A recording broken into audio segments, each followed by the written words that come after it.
ఇరాన్కి జయశంకర్ వెళ్ళారు. ఆ వెళ్ళిన తర్వాత ఓ పక్కన పాకిస్తాన్లో దాడులు జరిగినాయి. అసలు పాయింట్ ఏంటి, ఇరాన్కి ఎందుకు వెళ్ళారు అంటే అసలు లెక్క ఒకటి ఉంది.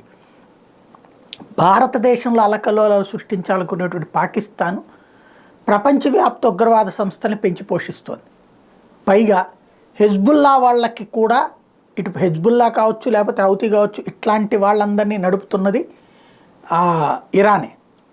తాజాగా మన కొచ్చి అంటే మన కేరళకి సమీపంలో, కేరళ అంటే మన నాటికల్ మైళ్ళు, మన సముద్ర తీరంలో మనకి 200 నాటికల్ మైళ్ళ దూరం మనదయ్యి ఉంటుంది.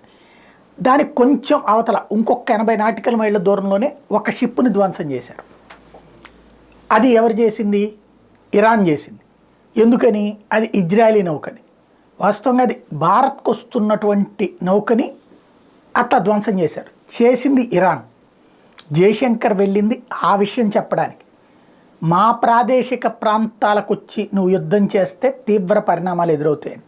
ఆ సందర్భంలో పాకిస్తాన్ వ్యవహారానికి సంబంధించినటువంటి సమాచారాన్ని కూడా, అసలు ఇరాన్ మీదన ఇబ్బంది పెడుతున్నది పాకిస్తాన్ అయితే దాన్ని సెట్ చేసుకోకుండా మిగతా వాళ్ళ మీదకి ఎందుకు వస్తారు అని చెప్పడం వల్లనే జయశంకర్ ఇచ్చిన సమాచారం మీదనే పాకిస్తాన్లో ఉన్నటువంటి ఉగ్రవాద శిబిరాలకు సంబంధించినటువంటి వాటి మీద ఇరాన్ దాడులు చేస్తుందన్న ప్రచారం జరుగుతోంది.